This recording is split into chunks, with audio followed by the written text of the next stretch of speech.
Brett, you are currently in this Zoom room right now. You're already here. All right, happy Friday, everybody, and welcome to the kickoff before your July 4th weekend. I hope you are safe.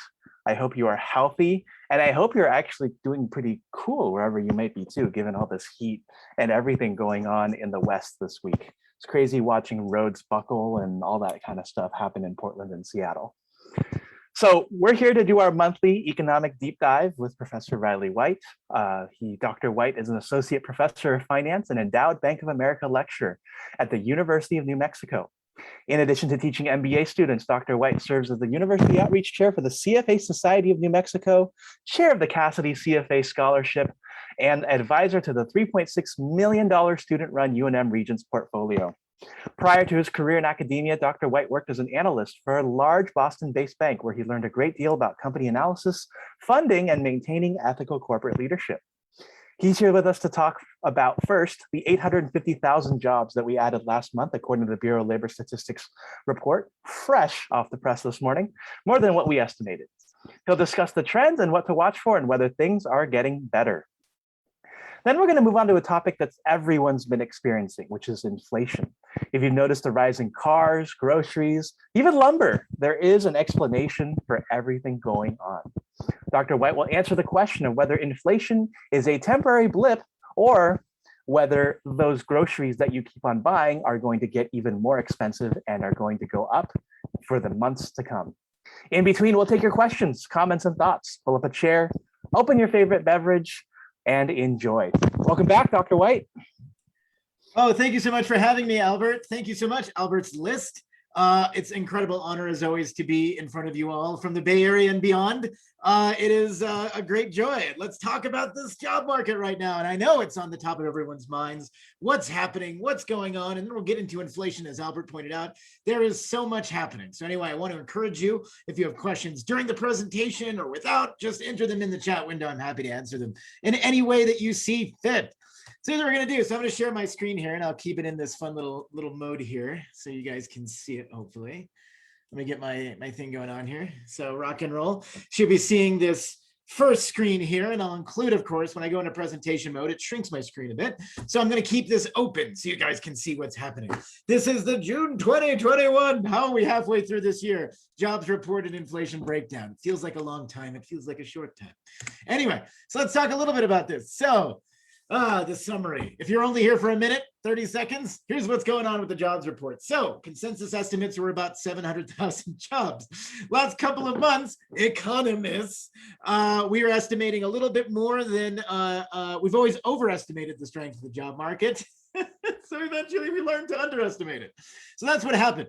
So instead of 700,000 jobs, we made 850,000 jobs. Ooh, this is actually a really good number.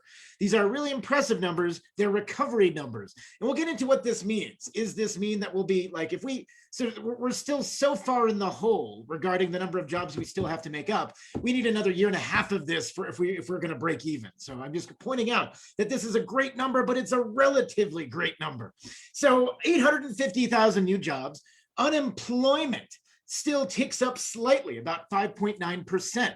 Now, we're going to talk about why that is. But unemployment, this is good. 5.9% in the before times, way before it hit 4% and lower, was actually a pretty good unemployment rate. But there are holes in this economy, which I'm guessing a lot of you are feeling. So where are we making the jobs back? Unsurprisingly, we're making them back in the places before the dark times, Warren. Yes, we're making them back in the places that we lost them. So surprise, surprise. So we want to see strength in this sector because it shows continuity. But that being said, regarding the job market frictions and other things as a whole, recessions have the ability in an economic situation to speed up economic change. So for instance, if a company is considering automation, nothing like a recession to force them into actually engaging in automation. If these jobs are no longer viable, nothing like a recession to get rid of them and have them never come back. Now, different studies have pointed out that approximately perhaps between 20% and 33% of the jobs we lost during the recession are not coming back. And that's the hard part. They're coming back in other places. We expect there will be a job. This isn't like a Malthusian display of this is the second part of the dark times, to quote Warren. But I want to say that there is replacements for these jobs, but it takes time. And it takes re-education. It takes things that often as a country we do some things well, some things not as well. And one of those is getting people who have worked in one job for many years into another job. We can do a lot better in. So here's what we got. We got 343,000 jobs in leisure and hospitality, which is good, where we saw a huge decrease in numbers. 194,000 added additional unemployment in restaurants. That hit, we talked a little bit before in previous months. If you've caught this one, the 194,000 in restaurants, we talked about how hiring has become really hard for a lot of restaurants and other places because wage growth was kind of stagnant, and they wanted to, and businesses had to offer higher wages to attract people to work there. 155,000. So this is actually really interesting, actually. Let's separate this. So leisure and hospitality went up. We expected that. 75K in accommodations is actually a pretty strong number here. We want more people back in hotels. So think about these things. More tourism, more tourists visiting the Bay Area is a good thing overall. For money flowing into the city, bad for traffic, plus 269,000 jobs in education. Now, what do I mean by education? What kind of education? Well, who are we hiring in June? 155,000 was local government. This is your K-12 type institutions. So local government institutions, these are schools that are hiring. 75,000 for state. Often these are universities. These are colleges and universities that are expressed in this. And then private schools, private education, private colleges. So we saw strength all across the board. Now, interestingly enough, these two numbers, services and trade, I include them here. We're seeing a bump up in services as the economy recovers. We expect a transition from an economy that's starting to buy a lot of stuff. You used our stimulus money to go out and buy things, big screen TVs, objects, things, adventures. And now we want to spend, now the economy is shifting more towards service sector expenditures, the things that happen or used to happen before, in the before times. Now, this is really interesting as well, because this ties in directly into some of the points we're going to get to in a second about inflation. Average hourly earnings. We've been tracking this for a few months now. And you notice I've included it for the last 3 presentations. They actually have been tracked up. They tracked up 18 cents 2 months ago, then 15 cents. Now they're up 10 cents. These are sizable numbers on a month-to-month basis. If you imagine this, you're doing the math in your head, you're looking at a 3% annualized growth rate, something like that. So average hourly earnings rise to about $30.43 per hour. Now the wage growth right now seems high, but it's not high enough to answer the inflation question to really result in sustained inflation, as we'll get to next. So labor force participation, on the other hand. So what we're really looking for is we want people out there in not only of working age, looking and working, looking for jobs or currently working in jobs. The number of people looking for jobs are counted as, but don't have one or unemployed. The number of people who are in the labor force, either employed or looking for jobs, is that total number. And the participation rate right now has barely budged for the last 3 months. It's actually been incredibly low, about 61.6%. And we think about people of working age, and this is lower than it has been for a few years. And this is typical. I have a separate slide on this because I think it's really, really important to understand, because we still have people who have left the labor force for good. They're not counted in unemployment. They're not in other places. They didn't just disappear. They didn't disapparate into nothingness. They're there. But my guess is they're traveling. They're doing things for their family. They're taking care of kids, elder care. There's a reason they dropped out of the workforce. And a lot of those things can be kind of severe. So long-term unemployment has ticked upward to about 233,000 to 4 million. So I was looking in my, I was reading this with like a fine tooth, with my magnifying glasses.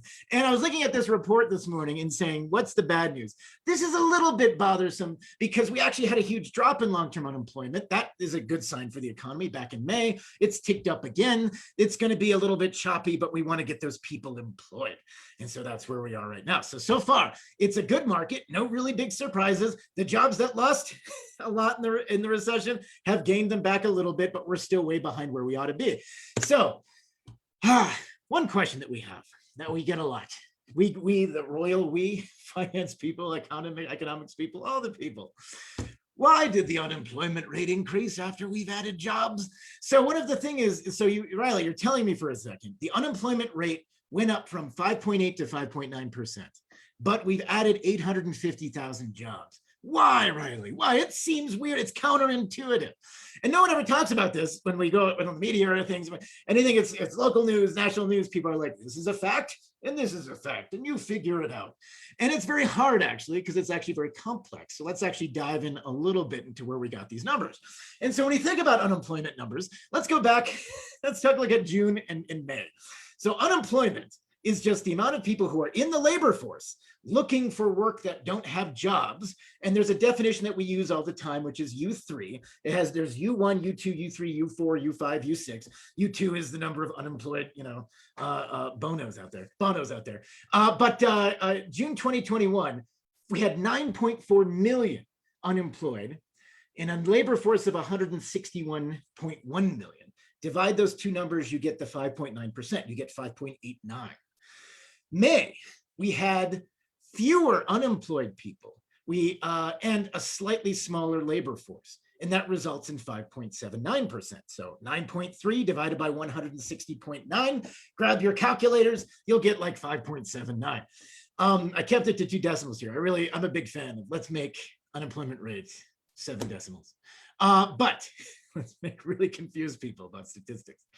So one of the things that you notice about this is you have a couple of, so we can armchair this and be like, well, I see that the number of unemployed went up, and we know that people have to enter the labor force to be counted as unemployed.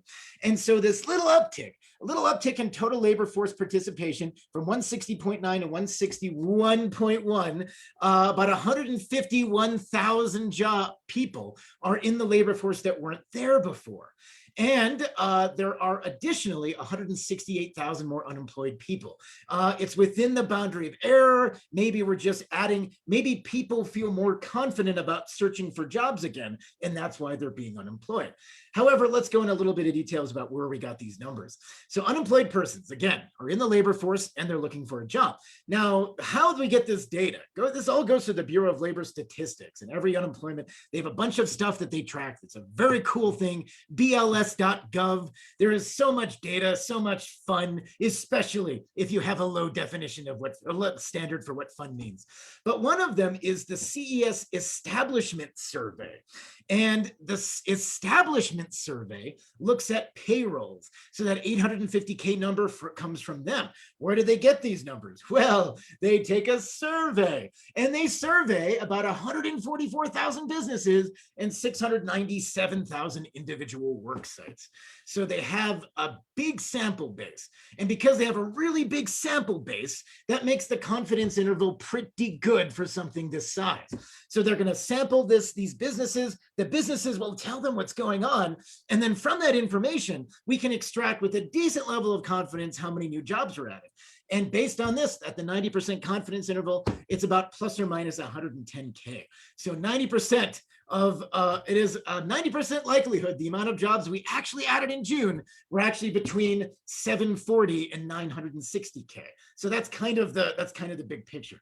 Yes. That's a really good question, Warren. So Warren asks if the survey creates a bias towards larger companies.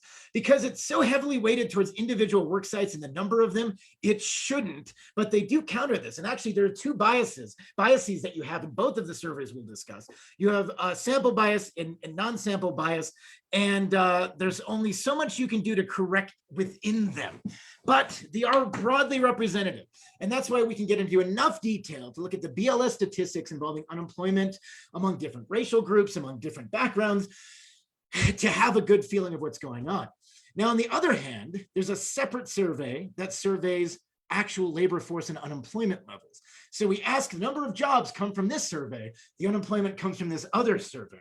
In the unemployment survey, really good questions, Warren. I always appreciate Warren. I remember you from last month, Warren. It's so good to have you back. CPS Household Survey. This tracks the labor force and unemployment and surveys about 60,000 eligible households. Now think about it this way. You're like, well, I've never been surveyed by this. And you think about, well, if they're all different, you get about 600,000 surveys a year. Maybe once in a lifetime, we can climb that pyramid and be surveyed by the Bureau of Labor Statistics. That's my lifelong dream. And then I can mess it up and be like, well, I'm a finance professor and and it feels like I've got too many jobs. I don't know what it is. I'll screw around with it. So some statistician has to toss out my data point. They track labor force and unemployment and survey 60,000 eligible households. And this is still a small number, but it gives you a sense of how unemployment works. Albert, I love it. I'm still waiting for Nielsen to ask me about my TV viewing habits. This is really fun. When I was a kid, I was 8 years old, and I remember we were selected for a Nielsen thing, and this was back in the really before times, and they had to come over and install this box that attached to this sort of this television that we had growing up. And I looked at this thing, and we would kind of like, you know, we would get in there and we'd look, and it was really interesting. But because I was such a nerd and I understood at the early age that it was a small sample size and they had very few 8-year-olds they were tracking. So I'm like, let's put this thing on the Weather Channel all day long. And so I guarantee you, when the Weather Channel saw their ratings for that month, they're like, whoa, we're polling high among kids. I don't understand this. So anyway, Warren is good. So anyway, I hope you messed with them, Warren. All I can say is I hope you messed with them. Anyway, I don't know if it was honest. I really did like weather statistics. So I was like, I mean, it was part of it was legitimate, but it was also like, stab, I have power. Nobody hands the keys to the marketing empire to an 8-year-old. They'll mess with it. It's like playing with fire. 90% confidence interval on the CPS household survey. So the problem is smaller sample, bigger, the confidence interval tends to be a little bit bigger. So the labor force participation level is it's still a very small percentage of that 161 million, 300,000 either way. But the unemployment rate's pretty sizable, plus or minus 0.2%. So unemployment might have been 5.7, it might have been 6.1, 5.9 is where we sat at. So the thing is both of these things use two separate sets of data, which are the reasons that we have some differentials between them. Okay, so that's that. A little bit about where these rates come from. Go and pull your friends going to work after the holiday weekend and go talk to them about it. Now let's give you some participation points. So let's talk about labor force participation right now. Labor force participation has been slowly improving, but it drops every single recession, and I included a couple things. So I grabbed a couple of these things from Dr. Romer on the left-hand side. If you follow him on Twitter or something else, he's got a whole bunch of data. But first, let's look at the bottom here. And we talk about labor force participation in terms of, everybody between teenage years until they're 65 years old. But really, let's drill down into people between the ages of 25 and 54. So yes, you can retire early. There aren't a lot of people who retire before 54 that drop out of the workforce. So we're looking at people between the ages of 25 and 54 from 1989 to 2021. And so this is prime employment age. So it's after you've hypothetically, you might have gone to school, you might have gone to trade school, whatever it is. You ended up, you did some kind of education, you're done with it. It's a hypothetical scenario. Notice that when a recession hits, we lose participation, and we lose participation quickly. And then we gain it back very slowly. So the slope of participation, we fall off a cliff and then we gain it back, and then we climb like the world's tiniest hillock. It's like time for Teletubbies, and we're climbing up the unemployment rim. So anyway, we got this thing. So in early 2000s recession, same thing, steep drop, we climb back up. But since about 2000, since that height of the tech bubble, and not just Silicon Valley, everywhere in the US, participation rates in general have fallen among this age group. And so they've fallen and we recover a little bit. We're climbing a wave. And then 2008 recession, we had that massive Great Recession. Participation rates dropped significantly, down from 80 to 75%. But then strong job market, steady growth rate until 2020. And by then we had 80% participation again, sunshine, rainbows, unicorns. And then we had COVID-19 recession. Where did all these people go? This is a really good question. So we had 3 or 4 decades of buildup of participation. Some of that is women joined the workforce in mass for the first time. That's the biggest single factor. And then by the year 2000, we maxed out on this. And then in the year 2020, we have this massive drop in participation. People lose jobs, they lose work. And right now, even among the people that we really value, we've recovered. We're better than where we were at the nadir of the last recession, but we only have about 77% participation between the ages of 25 and 54. Now compare this to, it's interesting if you consider this globally, and our labor market is different than other labor markets globally. And so this is another thing. This is really tough to read because it's like every pixel, it's like 480p. This is 16-bit finance. So one of these things here, in the employment rate, if we compare Canada, which is the orange line here, in the United States, which is the blue line, the Canadian economy was much less affected by the 2008 recession, but notice that they basically almost bounced back to where they were before the COVID pandemic, despite having a loss almost as great. Now, similarly, in Australia and the United States, another example, Australia actually has had a commodity boom for years. And consequently, because they had this very, very long commodity boom, this was really their first recession they've had in a while, their participation rate remains really, really high. In good times, we seem to close that gap between us and other countries for participation, but at recessions open it up again. So there's a few things in there. Oh, good questions as well. I see Albert's got some good ones. When do we have the highest participation in the workforce? That was right around the year 2000. That was the highest year that we had the highest participation in the workforce. But decades before 1990, 1980, there were fewer women working in the workforce and we had a lower participation rate. Kim on Facebook says that one reason we have seen a large big plunge is due to the she session. She's absolutely right. I want to give Kim a point on this. Kim, extra point. And so one of the reasons is that this is exactly what I was getting into. Why is this case? And one of the reasons is that when people leave the workforce, they leave typically for very good reasons. They leave often because they have to, and they leave often because they have responsibilities. And when things like schools close, for instance, that puts the onus of childcare responsibilities on a parent, and the parent is disproportionately female, who is the person who has to sacrifice these jobs. And so that's why it's called the she session, because you have people leaving the workforce for these reasons, not returning, and that's these are business leaders. These are people who end up doing good things, having promising careers, and they have to make now the difficult choice of working or staying at home. And this is what's so profoundly difficult. And so this is where economists are looking at, and I've read a bunch of theories articles on this, and I'm paying attention to this very, very closely. Fall, right? So fall, if this works, if we're open, as most states are open, California is open, all these other states are open. So we have these openings that have taken place in the last month or so.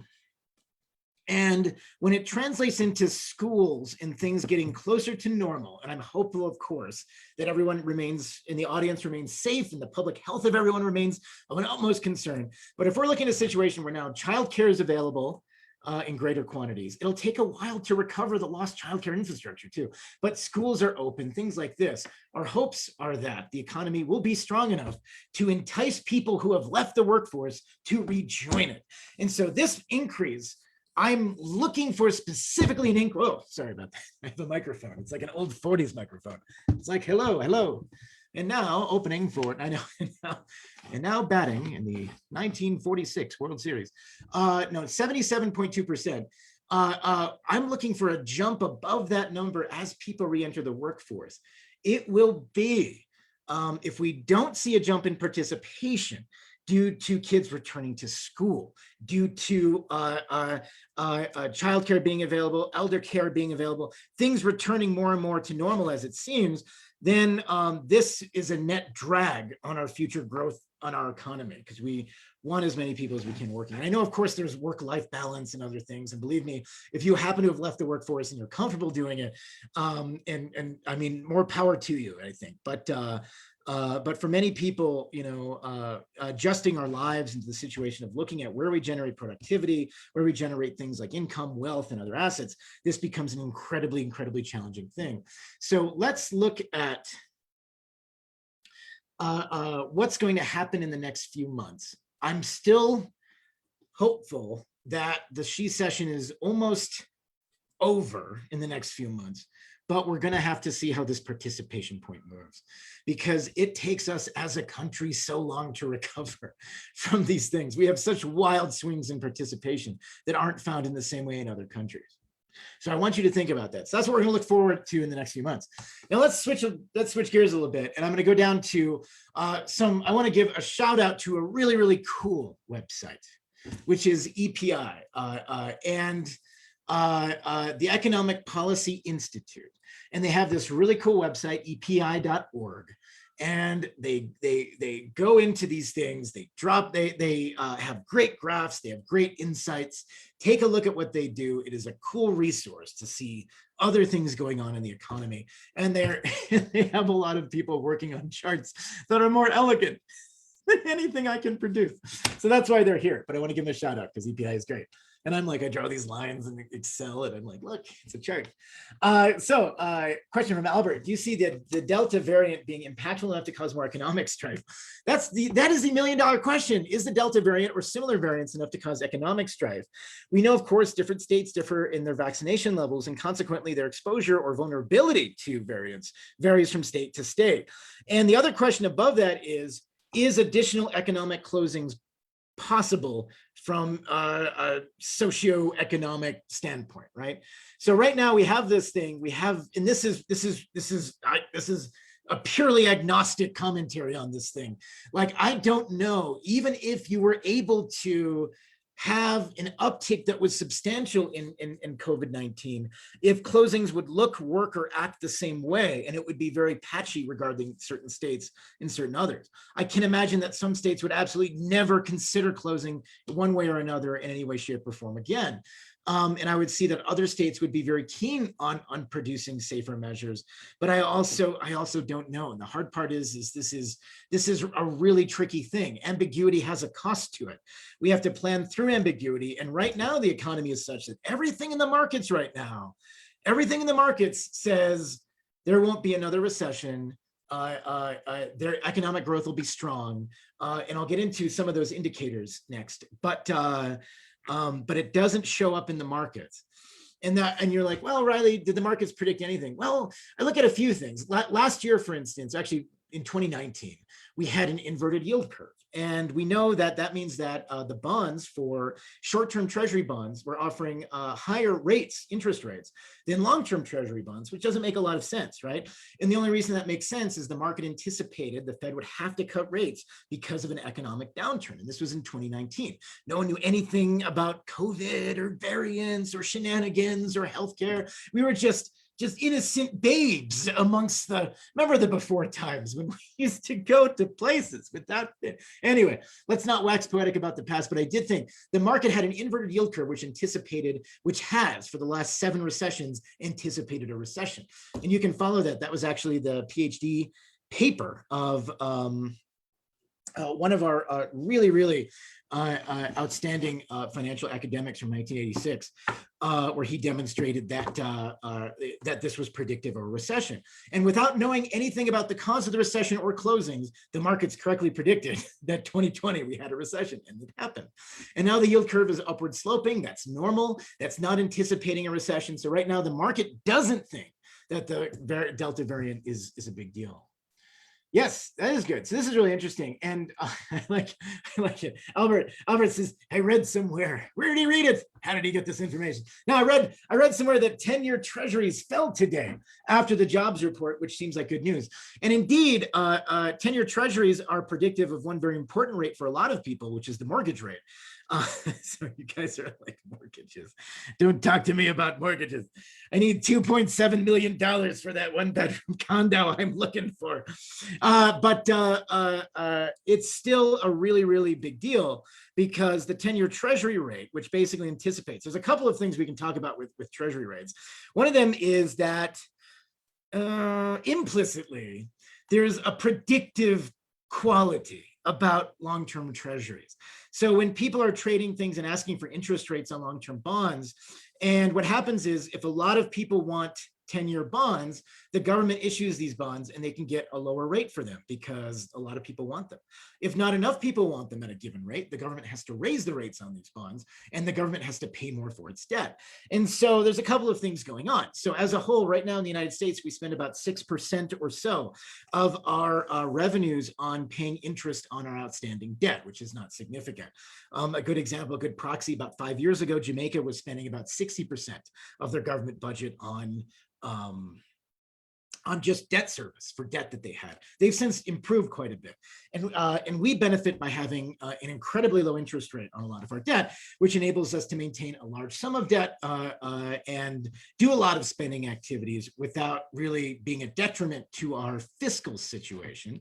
But looking at this, Treasury bonds also have an anticipated, when we look at something like a 10-year Treasury and it goes to 1.5 or 1.6, that's also like a way for us to look at it. And this is a very separate way. You could say, well, that's kind of what the market thinks short-term rates will be in 10 years. And if it comes down, that means it's really interesting. It can be very promising. If it remains down, but still above short-term rates, and it's still upwardly sloping, that's positive for the economy. If long-term rates drop, but short-term rates go up, and then we have an inverted yield curve, that means a recession is coming. And so the Fed is really tricky about this, about how to work with this, and they're very careful about the knowledge and the information about this. But we'll get into this next. So, oh yes, the wild housing market. Yes, we'll talk about housing next month. We're going to talk about housing next month. Slightly cheaper in some areas. We know that the city of San Francisco has a little bit cheaper. There's that little housing, there's little rents coming down a little bit, but they're expanding everywhere. Everywhere else except a few select urban areas. And by that, I mean just the city itself. So let's look at this. So job shortfall. So here's the thing, and this looks since February 2020. This looks at actual non-farm labor force. This is our people who are not working in farming or other things. You're like, Reilly, didn't you say the labor force was 161 million? Yes, this is just non-farm labor, which is a little bit less. That number is about 145.7 million. But the idea is what's our actual job shortfall right now? And we estimate that actually, according to EPI, we're still down about 10 million jobs, because we're not just down the 7 million that we lost from the beginning of the recession, but if we had continued growing at that sort of steady rate, we should at this point have 10 million more. It's the lost year. And also workers are experiencing longer and longer periods of unemployment. And so the hard part is these numbers aren't flattening quick enough. This shows you the number of unemployed and also the duration of unemployment. And we have a huge number of workers that have been unemployed for an incredibly long amount of time. Now, that's not a very healthy thing in this society. And again, a lot of that's attributable to a lot of jobs that exist that aren't coming back, that people might have done before or might have been qualified for. But it's also a source of concern. Because how do you retrain people and reevaluate and redirect people to ways where they can start making money and doing things and having dreams and wanting to accomplish the things that they want to do in their lives? And so let's do this, and let's break down a little bit. Let's go down to San Francisco for a second. And metropolitan area, what's the labor force right now? And I'm super psyched to point out, and this is good news. This is really good news, but it's good. Actually, it's good news, and it's less good news. Albert will know why. So first of all, one of the things I was looking for this month in San Francisco, especially, and I know this lags another month beforehand, so we only have May data. So May is the most recent time. I just pulled these numbers today. They're real, they're legit, but they are preliminary. So right now, the labor force has finally, labor force goes up and down in the Bay Area, right? So some months more people are looking for jobs, some months fewer. It jumped a little bit, which is good. But unemployment as a whole reached about 2.3 million, which is really good. We hit that number back in February, but it's still good. But also what's really interesting, the number of unemployed dropped over 5,000 between April and May 2021. And where did they go? Well, they went into leisure and hospitality. That's where they went. Leisure and hospitality numbers are actually up about 14,000 in between April and May. Unemployment in things like restaurants, lodging, accommodations, the tourist market, serving those people as they come into the Bay Area and spend money, those numbers are up, and those numbers are promisingly up, because that's a sign that things are getting closer to normal. Now, the hard part is you're basically flat almost everywhere else. And I'm going to do a little bit of a deep dive here. So first of all, here's what's concerning. Let's start with the first concerning part is the information sector, right? People working in information, Silicon Valley, you all working in capacities and places in situations where information is your protocol. Since basically late 2019, and then the recession happened and it didn't help anything. Employment has basically been flat in this sector, and it remains flat after years and literally unstopped years of since 2000, almost 20 years of year-on-year growth. And so I look at this and you say, well, what's the cause of this? What's actually happening? And now we're talking about those labor market adjustments. Are we looking at the cost of firms moving elsewhere? Are we looking at the cost of trade-offs individual companies have here with regards to who is employed for them, what they're earning, what they're doing? Are they the same way? And this is interesting because I really want to see how this pans out after the economy. Because if it flattens out like this, you're going to have a lot of people competing for a job market that is no longer growing. And that's very interesting because it changes the dynamic of situations. So for instance, businesses like to go to places that have growing economies. And there's a simple, let's sort of, I can break it down simply. So imagine you're a business and you're looking to expand into two different areas. One is a high growth area and one is a stable or stagnant growth area. So if you expand to an area that's stagnant, you know, immediately you'll have to compete with all of the other firms that are there to get customers, right? But if you expand to an area that's growing, you know that the population is adding new customers every single year. And consequently, this is a little bit easier for you to get your foot in the door and start making money. And so this isn't happening across all sectors and places, but it is a sign. And it is something very important to watch. Now, on the state and area unemployment, so we talk about leisure and hospitality on the other hand. So we saw that big jump right here, and a lot of the unemployment that we're seeing is in leisure and hospitality. The 14,000 jobs we saw here, still look at the deficit of jobs in leisure and hospitality that has to come back. And the question is that we're asking right now is, will these jobs come back or will they not come back? And for instance, if wages are higher, will employers hire fewer workers? And consequently, will you expect more from the workers that you have? And it's difficult to ascertain right now what's going to happen with this. I expect that this will continue to rise, at least in the next year, but it won't reach a level. I don't think if we continue to slope upward, it's not like, oh, by January 2022, we might be recovered. I'm not sure. I don't think that's going to happen by January 2022, but it is something worth watching.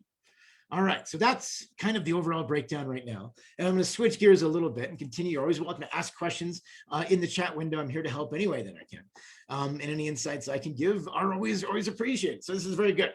All right, so let's switch gears and go into inflation a little bit. So inflation has been in the news and people have different opinions about it. Is it coming? Is it happening? And people are like, I don't remember inflation. Indeed, right? This isn't the 1970s, right? Where, oh man, the 1970s, 1971, early 1970s. Actually, let's go back a little bit. Let's go back in time. 1944, Bretton Woods, New Hampshire. 44 allied countries, many allied countries meet. 44 was the year. Many allied countries met at Bretton Woods to decide the outcome of the economic situation after World War II. And they decided that the US dollar would be the only currency convertible into gold. And for other currencies to be converted into gold, they had to go through the dollar. That made the US dollar the reserve currency, and consequently the reason that we price things like oil in dollars as opposed to baskets of currencies, although we think that will change. Now, inflation, and what happened was we were able to maintain this system, but maintaining the only currency worldwide that was able to be converted into gold puts a lot of pressure on you to be fiscally responsible. And in the late 60s and 70s, we were not fiscally responsible. We're in a war in Vietnam. And then we had this other thing involving, we had a Great Society programs, all this spending. And what happened was the spending put pressure to devalue the dollar. And to keep the dollar cranking, we printed a lot more dollars. And then by the early 1970s, when Nixon suspended the convertibility of dollars into gold, there was only, of all the dollars outstanding, gold could only cover about 22% of all the dollars. So we weren't even really backed by gold by then. And then we had this period of free floating finance, which is what we're in now, where currencies, many of the global currencies worldwide are traded and bought and sold, and they're free floating. They're called fiat currencies. And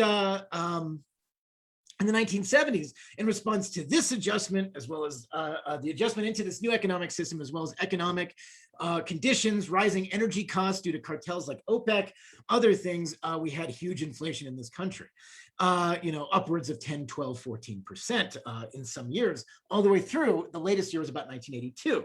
Then we had kind of this dearth of this Good thing, Warren. Don't point don't point out our current fiscal responsibility. We're too soon.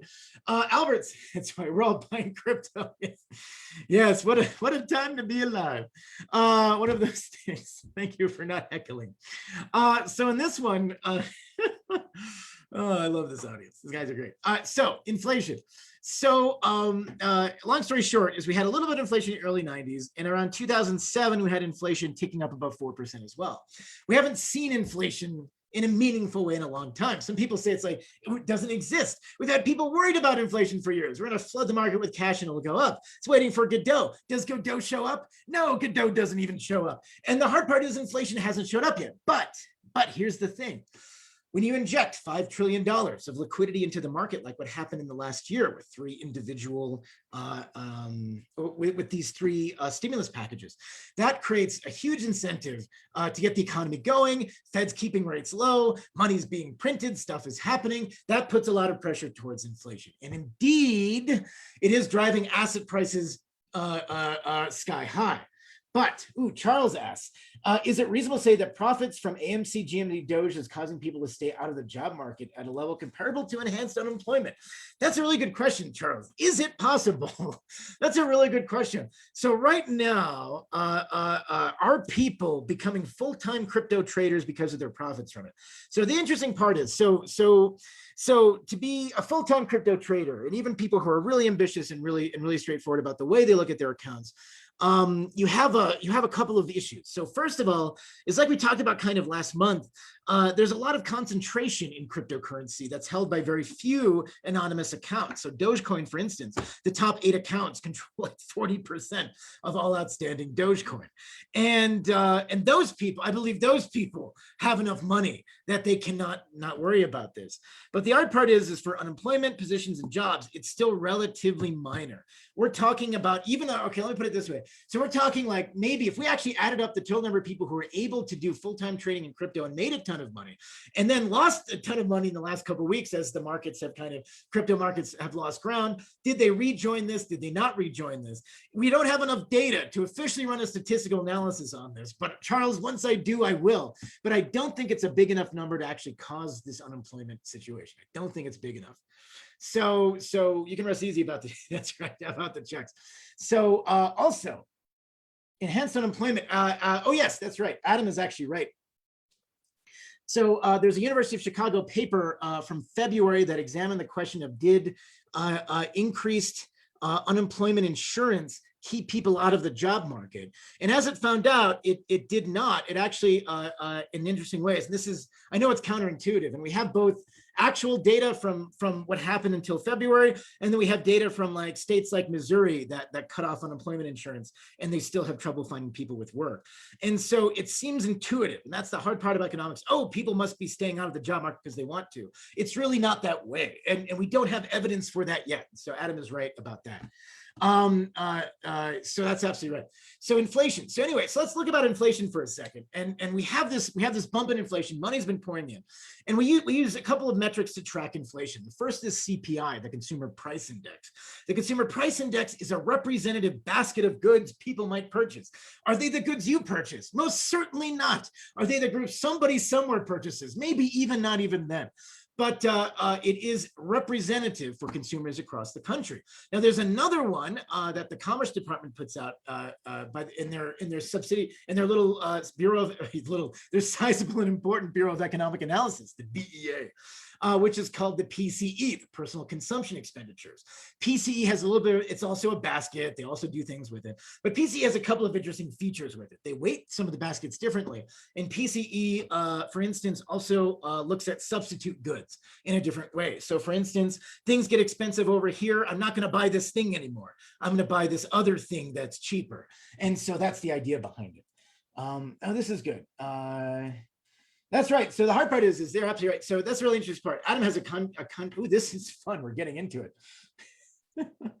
This is good. This is where everyone's like, I have things to say. So Adam says, enhanced benefits support businesses. Brett comes out.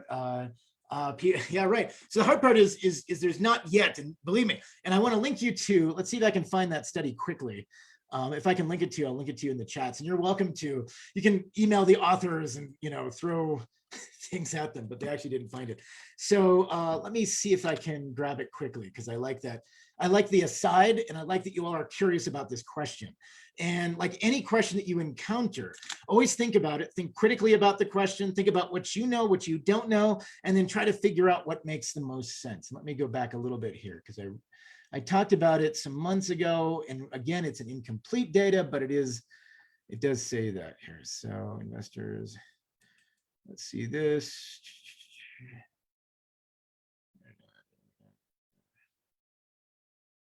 Could have responded to somebody with that. So I'm trying to find it real quick. So I'm so sorry for the delay. I know you guys are looking at this, but it is fun. So I have to come with it. I don't remember the authors, or else all right, so let's see. I know Joe Cardillo looked at, all right, so let me see if I can.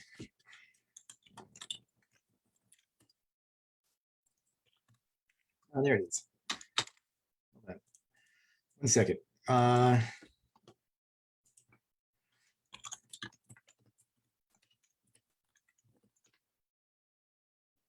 Okay, there we go. Let's go into Google Scholar real quick. Oh, this is interesting. Chipotle in San Francisco offering $20.50 an hour. Isn't that amazing? And it's really interesting. And this is true. And actually, as we looked at, and I showed this chart in our last session, a couple of sessions ago. So, and the interesting part is that wages are coming up, but wages for non-supervisory employees in leisure and hospitality, which includes things like restaurants, were really kind of flat in the recession. So it went up like this, and then it was flat. And so imagine you're flat, and the line of wages should have gone up like this. And so right now the wages are forced to do this. They're forced to go almost vertical. And let's see here. And so pre-COVID consumer spending. Oh, I'm gonna have to find it. Maybe I'll send it to you. I talked about this and maybe Chicago. All right. So anyway, hard part is I'm behind paywalls on this because I used up all my free articles. All right. Anyway, we'll get back to it, but it's out there. Take a look for yourself. And I'm also willing to send me articles that come your way that might say something different. But right now, that's where we are. So let's continue this while we're cooking with Crisco here. So looking at CPI and PCE, they measure approximately what inflation is. Now, inflation can be caused by a number of things. For instance, we have a surge in demand. That's demand pull inflation. We have a lot of people wanting stuff. We don't have enough time to make the stuff, so stuff gets more expensive. We also have reduced supply shocks, right? So for instance, we have a crisis in the Middle East that drives the price of oil prices upward. Yes, that would do it as well. And the other one that we haven't seen in a while is sustained high wage growth. We look at the historic ways we anticipated how inflation would move. One of them is wage growth. We look at how if we pay people more money, that means that we can charge more for goods that are around them. And money supply times money velocity. That's right. And we don't mean just throwing dollars as fast as you can. How frequently does that money change hands? And that's really important. So absolutely right, Warren. So Scott, where do specializations of the means of production and the capacity to have sufficient supply to meet demand with increased production times factor into these two numbers, CPI and PCE? So this is really good. And that's kind of where we're going at, because, so the hard part is, Scott, so looking at this, the individual goods that are in these baskets are affected by the dynamics that you described there, Scott, which are means of production. You have specialization. You have a couple of things going on here. We're going to get into what those things are. That is a good. That's a very good starting point. So, for instance, this basket of goods was up about 5% annually in May, and about 3.7% for the quarter. That was an agreement with PCE. PCE rose about 3.9% due to different methodologies. Both are pretty good, but both of these numbers are much higher than we typically look at. The Federal Reserve targets about 2%. So look at the 12-month percentage change in the consumer price index in these different industries. And you look at this, and this is from 0 to 30%. And so the other thing that's affecting this basket is that energy prices were affected by the loss of demand due to COVID restrictions in May. Remember last May when we had that situation where we went from oil prices that were positive to futures contracts trading negative as people got rid of them, and we were sitting on barrels of oil. And the hard part was, as oil prices reached this nadir about a year ago, and now we're tracking it year on year, and energy prices have gone up substantially. And so some of that is where we draw the line in time. So if we're talking a year ago today, we're talking about the depths of the recession when we're talking about oil prices having fallen to their lowest levels, and now they've come back in accordance with demand. And then we have food and all other items, less food and energy. And these numbers are higher than they typically are, but they're not crazy high. To give you a sense of this relativism here, and again, the Fed targets 2%, but they relaxed this. Jerome Powell came out and said, listen, we're going to have a little bit higher inflation. Higher inflation's moderate inflation has been tossed around economists for the last couple decades as being potentially a good thing, especially if you have a lot of debt. So when you have inflation, your debt payments, which are fixed, in many cases, not all cases, these fixed debt payments become more easy to afford if wages rise, which is good for indebted economies like ours. But the general consensus is that short-term increases in demand and adjustments in supply chains, to get back to Scott's point, are going to make inflation short-lived, and I'll explain why that is. All right, so 20 years of price change in the United States. Again, inflation is relative depending on what your basket of goods looks like. If your basket of goods is hospital services and college tuition, it seems like inflation has always been present. Look at college tuition and fees. So things that have gotten cheaper over time, things that have gotten more affordable. So things that have gotten more affordable are things like televisions, electronics, computer software, toys, wireless telephone services. All this stuff has gotten a little bit better. And so we look at all these things and we look at the average earnings of hourly. So things that are above this line, above hourly earnings, seem to be getting more expensive relative as a percentage to our income as well. And there's a couple reasons for this. Okay, so let's do this. So we had, why is this a short-term and not a long-term phenomenon? And what's our take on this right now? So part one, back in the last administration, as sort of a way to a protectionist strategy to win the hearts and minds of workers in certain industries, the United States imposed tariffs on imported goods across a number of industries. So tariffs, by putting higher prices on imported goods, make more expensive domestic goods more attractive to purchase from a business standpoint. They are a form of economic protectionism, where levies are charged on imported goods. And particularly, we have three of these things: steel, lumber, and semiconductors, that were designed to help preserve competitiveness of these industries. But in reality, they have some certain economic consequences. We've done data on this for years. Tariffs do a couple of things. They raise the prices for these items, and they reduce the available quantities of these items. Because if we import less of these items, we have less options in where to buy them. And all of this happened before COVID-19, lining us up for a historically relevant run-up in prices across certain supply chains. And so let's think about this for an example. And I want to back up for a second about tariffs, because I know there's a fine line. I can't argue, for instance, although 25 years ago, most economists, general consensus among economists, and it still is in some ways, and I want to qualify this, that tariffs are always bad and free trade is always desirable.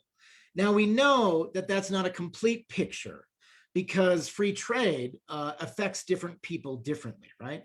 You might be laid off in your job in the United States. You might have limited employment opportunities in other places, and a lack of an ability to be educated, or a lack of resources to be educated to take on a job that no longer exists. If you're a very particular type of machinist who has worked in a typewriter factory for 25 years, it's very hard for you to adjust to a life outside of that. And you can't just say, get a job in the service sector or something like that. No, just work for Starbucks. It's a different set of skills. That person has some skills that can be used and reused and retrain.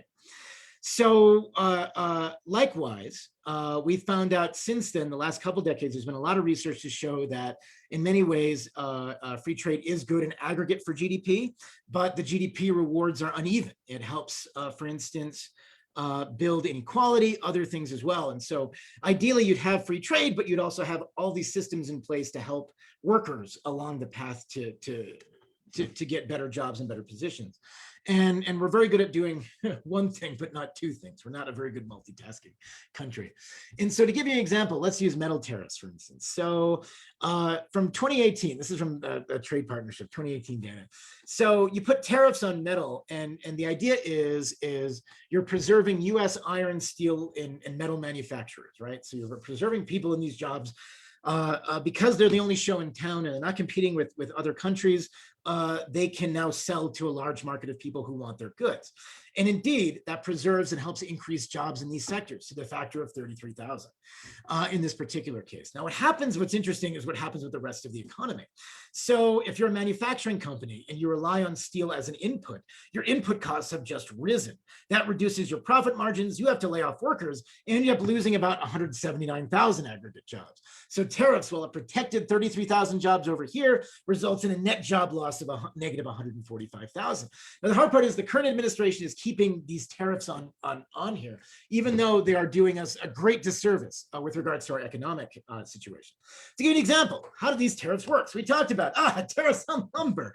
As long as there's not a price or spike and change of demand in the value of lumber, we can adjust, right? Oh, COVID. And so price spikes in part one. I want to show you the price of lumber has been famously, and this had some famous facts about it too. So in early 2021, as we started to emerge from this recession, as our economy got kicking, there's a huge demand for lumber, huge demand to build homes, do things, make things happen. And lumber prices shot through the roof. They shot to these epic proportions, up 350%, which is an absurd sum in the last year for a commodity like lumber, which is needed in all capacities, right? You walk into Lowe's and you carry out two 2x4s and you're suddenly like the richest person in the block. You just walk around the street, you guys right down Market somewhere. Anyway, just carrying two 2x4s. Look at that very wealthy person. So yes, that's Albert. That is why a 2x4 costs 20 for one versus like 8. I know, right? Just think. You become so many wood magnates. And the hard part is, and so that leaves us with the system. In a self-correcting economic system, what happens is because tariffs are already out there on lumber, that makes importing lumber from other places that are able to adapt to the supply these supply and demand issues unavailable to us. And consequently, all this demand for a reduced supply of lumber boosts the price significantly. And we actually found it had other economic effects. For instance, housing starts in spring were delayed because builders didn't want to go out and buy materials that cut into their profit margins. They were waiting for lumber to drop. And so right now, our expectation is that lumber will continue to fall back to where it has been so far. It's continued to drop all the last few months. And if that happens, that's good news. That will help increase housing supply, which will help take some of the steam off real estate prices. And that's another example. So lumber is involved. Steel, likewise, up through the roof. It's still way higher than it used to be back last year. And look at other price spikes. Well, how else could this affect us? Think about semiconductors, right? And this is very close to home, right? You're like, yes, semiconductors. We have, this helps preserve the semiconductors that are in Silicon Valley, semiconductor companies, manufacturing companies from foreign competition. And the hard part is we need a lot of semiconductor chips for a lot of different things. They're in basically every new car that's made. And it sounds odd that a shortage of semiconductor chips, the same reason why you can't go out and buy a PS5 for a reasonable price right now, is causing used car prices to go up in value. And if you actually go to the Manheim Used Vehicle Index from mid-June 2021, you'll notice that the price of used cars steadily increases through basically January 2020 and then shoots through the roof. Like literally a previously never anticipated spike in used car prices. And that's driven by one, a lot of people have spare cash and they want to buy cars. That's true. It's driven by two, because there aren't a lot of silicon chips floating around, companies like Ford, who would normally look at this and be like, let's make more new cars right now, can't fit enough chips into the cars they're already making. And they actually have to make about 1/5 fewer vehicles that are new than they would have previously to even meet demand because they just don't have the materials to make these vehicles. And so normally there'd be a lot of new cars being made at this time that would help alleviate the supply. And consequently, they can't be made because of the lack of silicon chips and the supply chain issues. And so that's a really big deal. And so, and look at this, I included this as well. Mannheim is a very good source for information. They actually break it down by class. I know this is really hard to read. But anyway, the single class of used cars that have increased the most year on year between June 2020 and June 2021, pickup trucks, about 53%. The second is vans, 36.5%.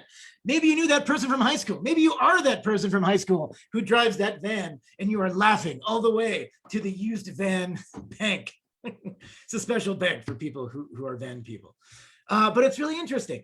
And so these prices have shot up across the board and they're not being met with new vehicle purchases. Now, these supply chain issues are short-term and temporary, and consequently, they will be resolved the next year or two as supply chains get back together. And hopefully, the government can do things with tariffs and other things to help alleviate these measures. Now we look at this, and the reason that we also look at this is we talk all about wage growth. We have wage growth all day long. We see Chipotle, $20 an hour in San Francisco, and you're like, oh my gosh, I know that's I know the thing. Then you think, you do the math, and you're like, okay, 40-hour a week, that's $800, $800 a week, 4 weeks, that's $3,200. $3,200 still not enough to get a decent place. But the wage graph across the entire economy, remarkably stable. Notice that if we go back to the Federal Reserve Economic Data, or FRED, looking at average hourly earnings across all employees, dating from 2006 all the way upward, notice that wages increased steadily through the last recession. In 2020, we have this completely abnormal spike. We laid off so many people, and the people that we laid off were lower wage workers. And so consequently, the average wage of the economy went up. And it's not like we sat around and said, oh my goodness, the economy is doing great. Look at that spike. We can now pay workers lots of money. There are fewer workers to go around, and they're doing all this work. That's since gone back to normal, but the wage line is still about where it should be. And because the wage growth isn't there, it's not abnormal. And consequently, because the fact it's not abnormal, we don't anticipate this will power long-term sustained inflation. If this number ticked upward and the slope of that chart started going upward, I would say that the chance would be a little bit higher. All right, so have we turned the corner on inflation fears? Where's the corner? Market anticipation of inflation. This is the last slide. So one of the things we can look at is there are actually market measures to figure out what does the market think about inflation. We always think about this. And what you can do is you can look at the difference between treasury yields, what they actually offer you, and something we call inflation index bonds with the same duration. So 5-year versus a 5-year, a 10-year versus a 10-year. And you subtract them and you get an inflation, implied inflation.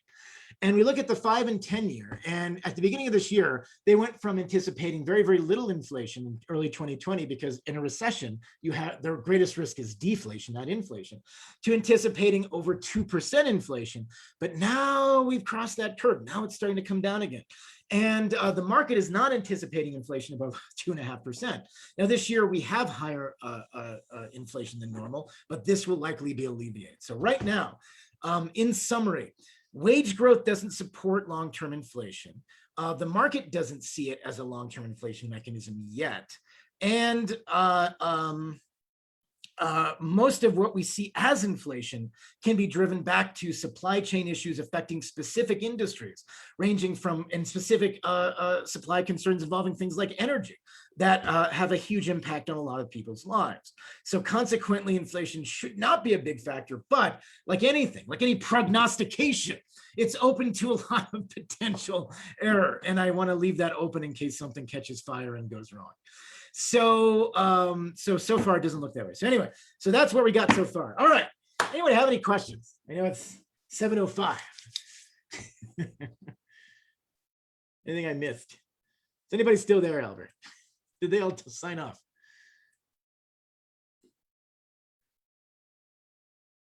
Oh, there we go. Scott, that's the question. Let me crack my knuckles. I like this one. What impact from, oh, Scott's got a good thing. Oh, thank you so much, Dane. I appreciate it. Warren's still there. I like it. No, that's okay. I appreciate you guys being here. Oh yeah, I know Brett's still here. That's good. Scott says, one impact from increases in college tuition will be to exert pressures on wages to avoid age discrimination concerns. The age discrimination concerns are from having wages for those who are older needing to match the wages for those that are younger. The young can be discriminated for age discrimination concerns. The young grow out of age discrimination concerns. However, the older cannot be discriminated against for age discrimination as they do not grow out of it. That's really, really interesting. That's a really interesting dynamic, Scott, and I have to explore that more. And I would say that that's really interesting. it's going to be interesting how the market plays out with this specifically. I like that point. I like what you're saying with that, and I want to see what happens. I want to see what happens. That's great. Oh man, very good. And you're welcome to share as well. I appreciate your thoughts on these issues as well. I'll stop my sharing. All right, what else do we have? Anybody have anything else?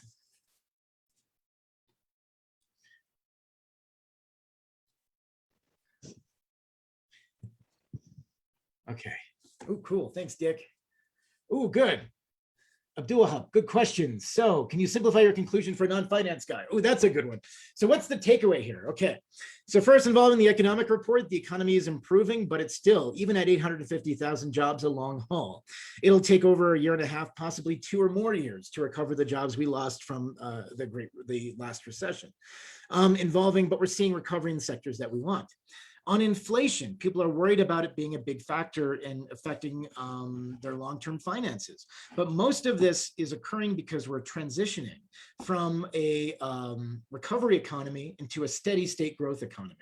And that has with it a series of growing pains.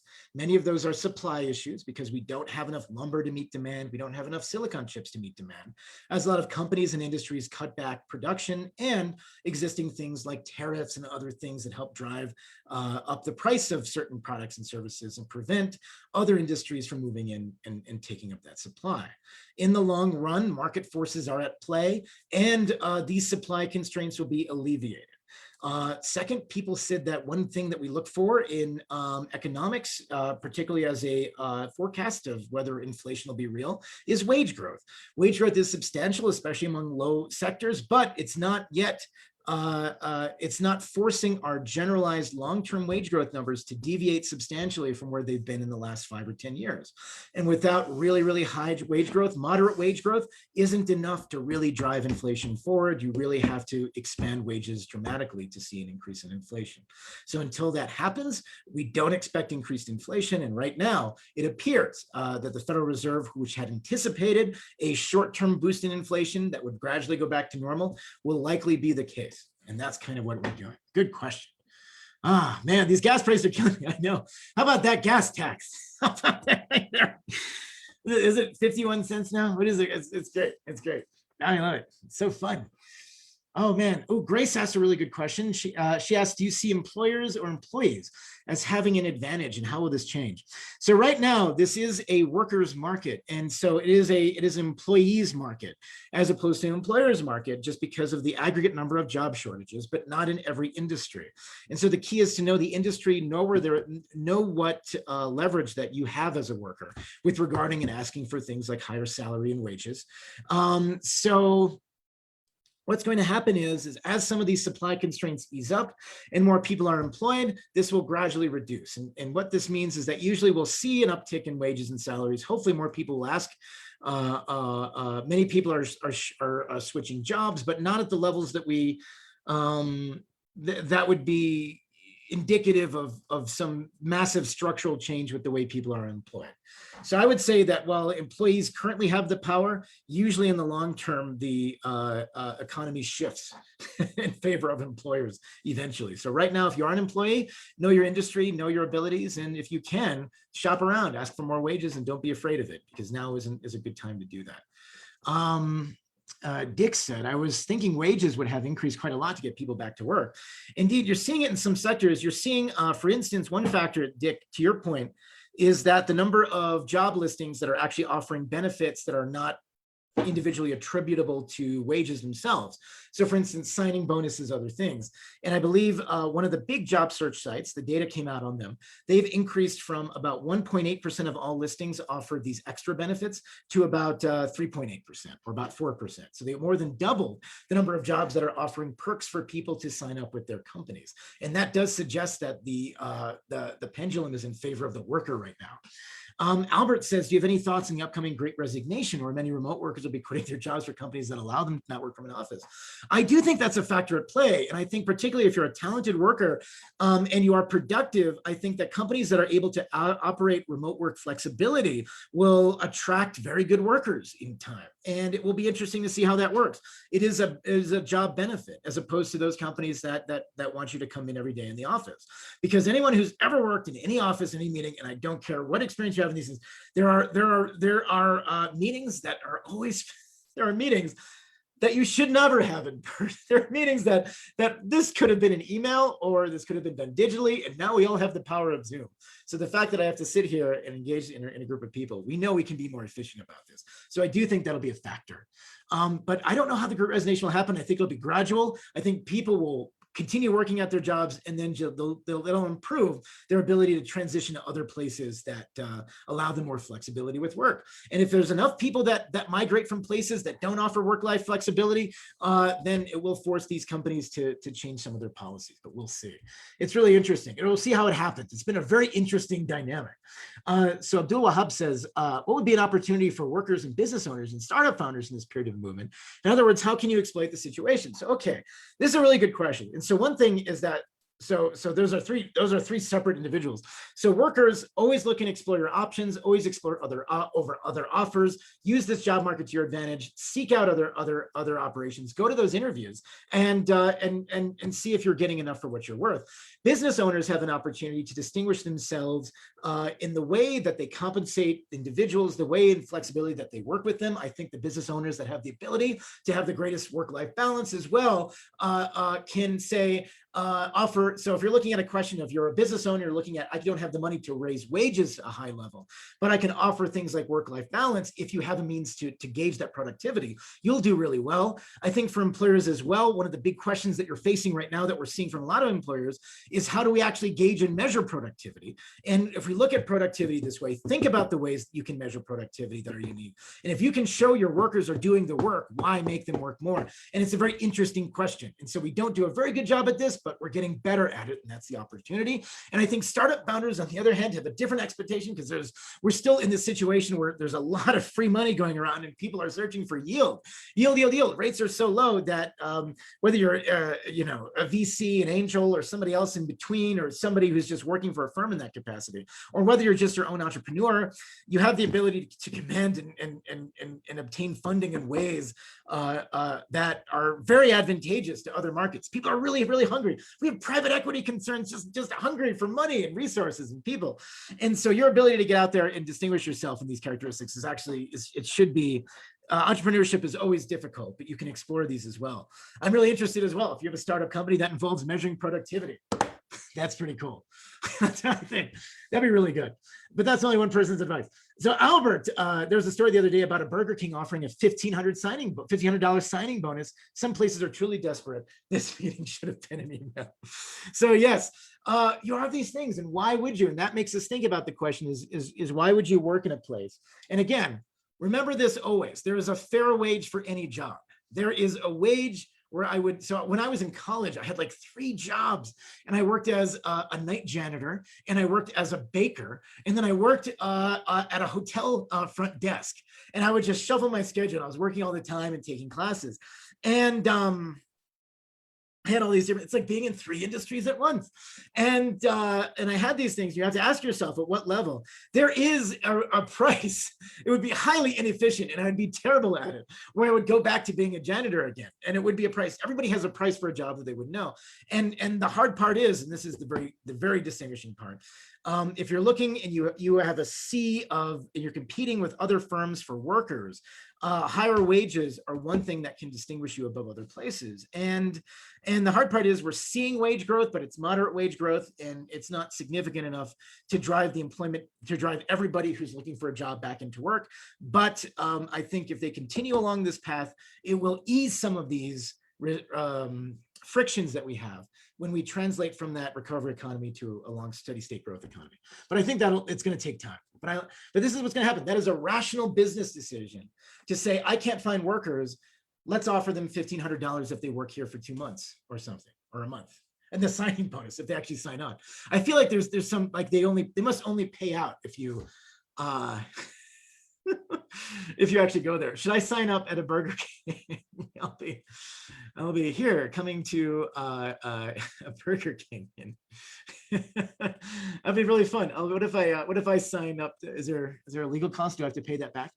Thank you so much, Grace. I'm so honored. I love Robin Williams. That's fun. I love Robin Williams. It's really cool. Thank you, guys. It's really fun. I'm much less funny and much less interesting, but I do move a lot. Albert Charles on Facebook asks, what is the best way for people to hedge against the collapse of the dollar? And is it as imminent as many say? Ooh, that's a really good question. It's the collapse of the dollar. So, okay, so a lot of things price the dollar in supply and demand. And the dollar is a traded currency. It's also what we call a reserve currency, meaning that a lot of countries hold dollars for the sake of holding dollars. And, it was big news 10 years ago.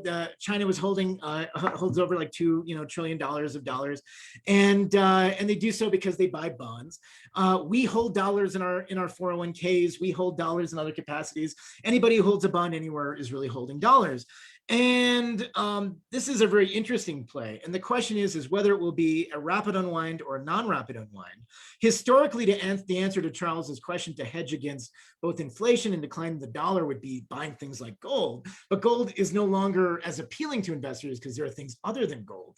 And for instance, to Charles, your point, and I actually wrote a paper about this, an academic paper that was published in Technological Forecasting and Social Change, that we looked at the question of how currencies move with regards to other things. And as it turns out, is cryptocurrency is often a very effective hedge against bases. Because actually when things like the dollar, euro, and other large world currencies decline in value, cryptocurrency goes up and vice versa, at least in the early stage of it. So I think you have a lot of options. This portfolio question to Charles is actually a lot different than what it used to be. A lot different than what it used to be. But I would actually argue that if you look at the dollar, would I invest in the dollar or invest in the euro? What are you really saying about those things? Because if you're saying, I like the dollar, that means that you're like, well, what are you saying relative to the euro? The question is not the question of dollar versus euro. That's a false trade policy thing. Really, we're mostly trade friends rather than trade enemies. And among if people hold global currencies, they're held in baskets and other things, all these other things. But I think the real question is the dollar versus other places we can put our money, other assets that aren't the dollar.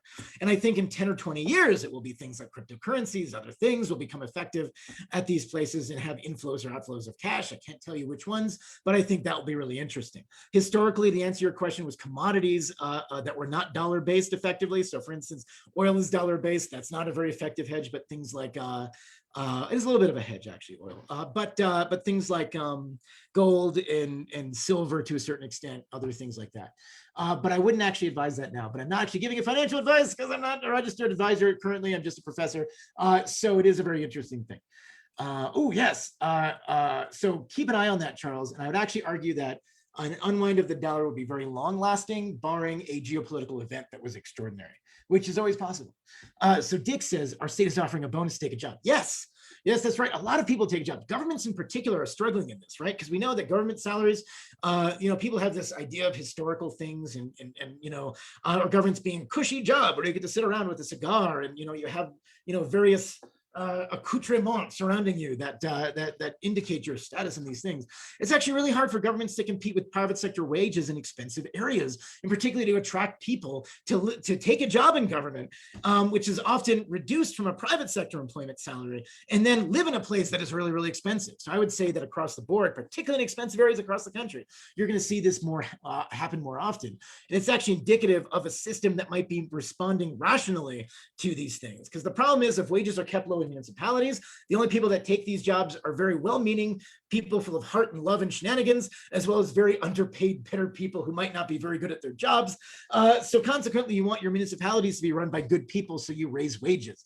So what happens if China were to call all those bonds early, especially with the appeal to deteriorating diplomatic conditions? That's really interesting. Now, the Chinese question is a very interesting question involving diplomatic policies, because if you think of it this way, on one hand, you have the yuan, the rent, which is basically, which is not pegged, but held in a loose arrangement with the US dollar to begin with. And so inherently, any mass selling of Chinese bonds would adversely affect the Chinese economy as well. And consequently, we look at the relationship of trade between the United States and China, and it is significant, and it would be terrible for either country to engage in that in a trade war that was not even just a trade war, a war of trade, where China dumped a bunch of bonds on the market. But let's say they did this. Let's say China took and said, wait a second, they're already unwinding their holdings of dollars, but they flood the market with US bonds.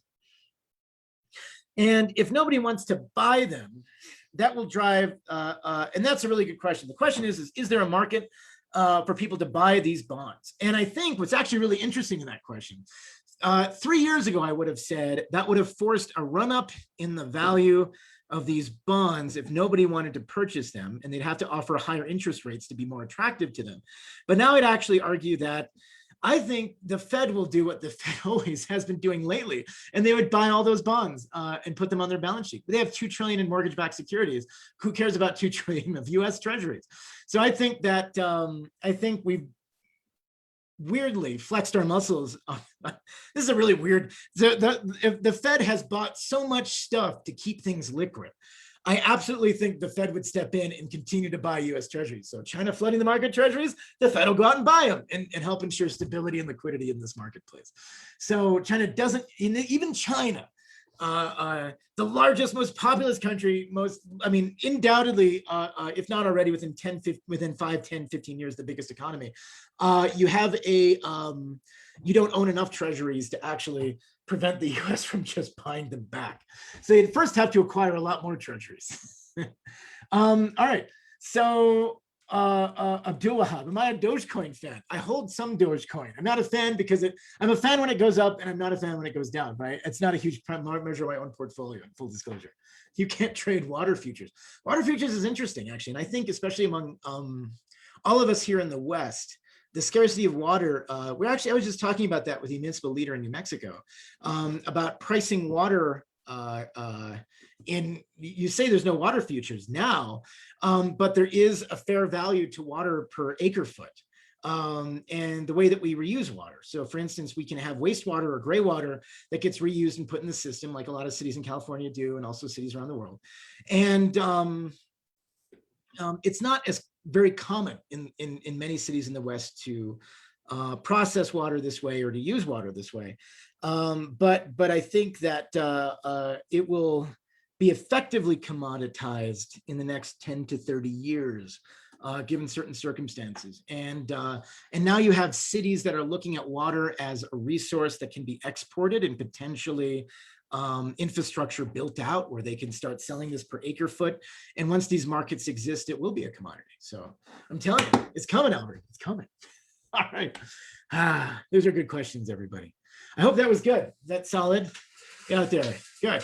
Yeah, we always have an engaged audience here, and Hey. folks are always willing to ask the great questions. And so, thank you, Dr. White, for joining us, and for those of you watching on Zoom as well as Facebook, thank you for investing some of your Friday night with us.